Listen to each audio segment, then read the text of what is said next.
In a simple cubic unit cell. तो simple cubic unit cell बना लेते हैं पहले।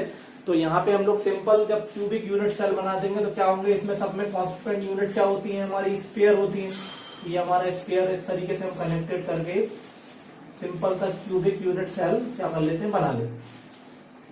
ये हमने सिंपल सा क्यूबिक यूनिट सेल बना लिया। इसमें क्या होगा, ऑल के जो सेंटर से सेंटर की डिस्टेंस होती है, ये हमारे सारे केसेस में सेंटर से सेंटर की डिस्टेंस होगी। ये इसकी होगी रेडियस, और ये टोटल डिस्टेंस हो जाएगी बिटवीन सेंटर से सेंटर की डिस्टेंस को मान लेंगे हम लोग ए। इतना हमारा यहाँ पे इसकी डिस्टेंस हो जाएगी। अब हमने बोला कि suppose the edge of the length of unit cell. हमने मान ली इसकी एज कितनी है, वो ए है, और the radius of the sphere, ये जो जितने स्फीयर्स है सभी की रेडियस स्मॉल आर है, और इसका जो एज है वो क्या है, ए है। At the sphere are touching each other. यहाँ पे देख सकते हो कि एवरी स्फीयर क्या कर रहे हैं, एक दूसरे को टच कर रहे हैं। तब क्या होगा, एज द स्फीयर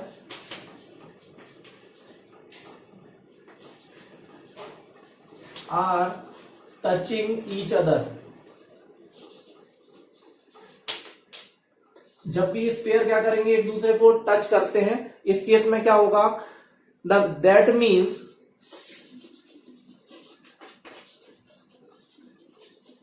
इस केस में यहाँ पे ए की वैल्यू किसके बराबर हो जाएगी, इसका सेंटर से सेंटर यहां से तक आउटर स्पेस तक की डिस्टेंस आर है, और यहां से यहां तक भी आर है। तो ए की वैल्यू किसके बराबर हो जाएगी, 2r के बराबर हो जाएगी। मतलब हमारा एज की वैल्यू किसके बराबर होगी, 2r के बराबर होगी। और सिंपल क्यूब में हमने नंबर ऑफ पार्टिकल या नंबर ऑफ एटम देखे थे कि number of atom in simple cube.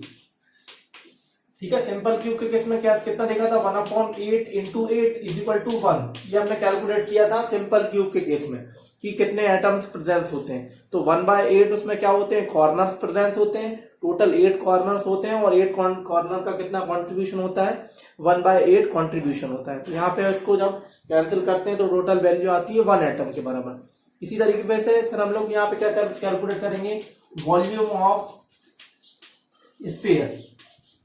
Volume of sphere को कैलकुलेट करेंगे। वॉल्यूम क्या होता है, स्फीयर का वॉल्यूम तुम लोगों ने पढ़ा है कि स्फीयर के वॉल्यूम कितना होता है, 4/3 पाई आर क्यूब। ये तुमने पढ़ा है 10th क्लास में, 4/3 पाई आर क्यूब। और यहाँ पे आर की वैल्यू किसके बराबर होगी, तो आर की वैल्यू यहाँ से हम लोग कैलकुलेट करेंगे। ये हमारा volume of sphere of atom 4/3 pi r cube. और वॉल्यूम ऑफ क्यूब ये भी तुम लोगों ने पढ़ा है, volume of cube. Volume of cube क्या होता है, ए क्यूब के बराबर होता है ना। वॉल्यूम ऑफ क्यूब, हाँ पूछो। अभी पहले फिनिश होने दो प्रिया, अभी बीच से नहीं, पहले इसको फिनिश होने दो, उसके बाद। वॉल्यूम ऑफ क्यूब जो है वो ए क्यूब के बराबर है। ए की वैल्यू यहाँ पे हमारे किसके बराबर है, 2r के बराबर है। तो यहाँ पे क्या रख देंगे, 2r का क्यूब, और 2r का cube means 8r cube.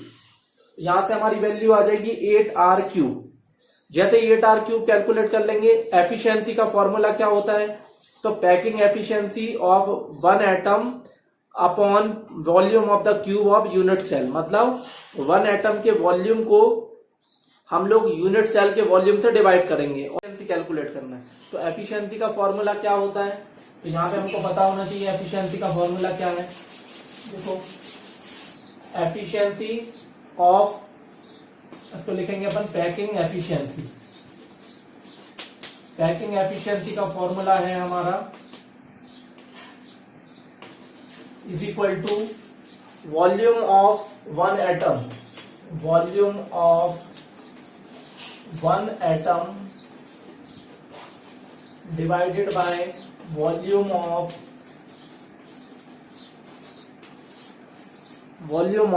Cubic unit cell. Cubic unit cell into 100। ठीक है, जब इसको डिवाइड कर देते हैं तो यहाँ पे देखो जो 1 एटम की वैल्यू है वो हमारी क्या है, किसके बराबर है, 1 एटम की वैल्यू है हमारी 4/3 पाई आर क्यूब के बराबर है। ठीक है, और जो हमारी जो क्यूबिक यूनिट सेल है उसकी वैल्यू 8r क्यूब के बराबर है। तो इसको इससे डिवाइड कर देते हैं। ये हमारी है volume of 1 atom 4/3 pi r cube. ठीक है, ये स्मॉल आर क्यूब ले लो, इसको भी काम करो, स्मॉल आर ही ले लो इसको भी, divided by unit cubic cell के लिए कितना आ जाएगा यहाँ पे 8 आर क्यूब, ये आर क्यूब से आर क्यूब कैंसिल, ठीक है, यहां से ये आर क्यूब से आर क्यूब कैंसिल हो जाएगा। जब इसको सॉल्व करोगे टोटल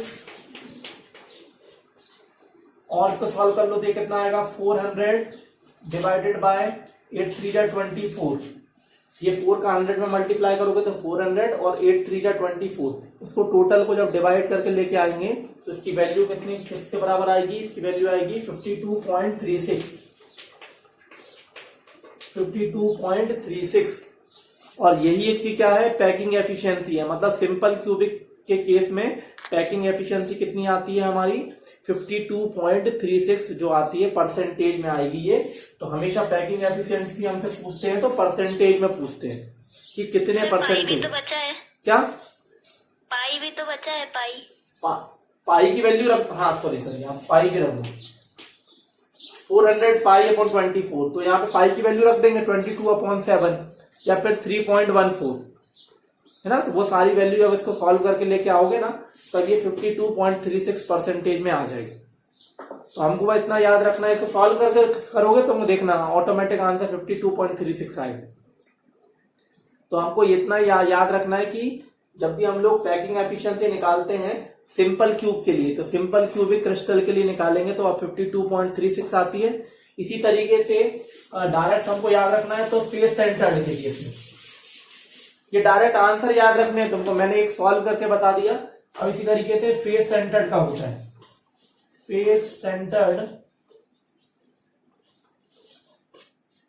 सेंटर्ड क्यूबिक स्ट्रक्चर या क्यूबिक क्रिस्टल भी बोल सकते हो, है ना।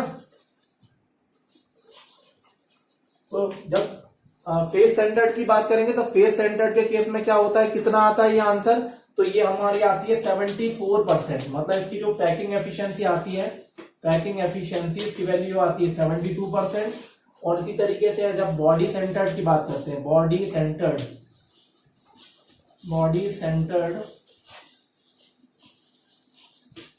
क्यूबिक स्ट्रक्चर, तो बॉडी सेंटर्ड के केस में कितना आता है, तो ये आती है हमारी 68%।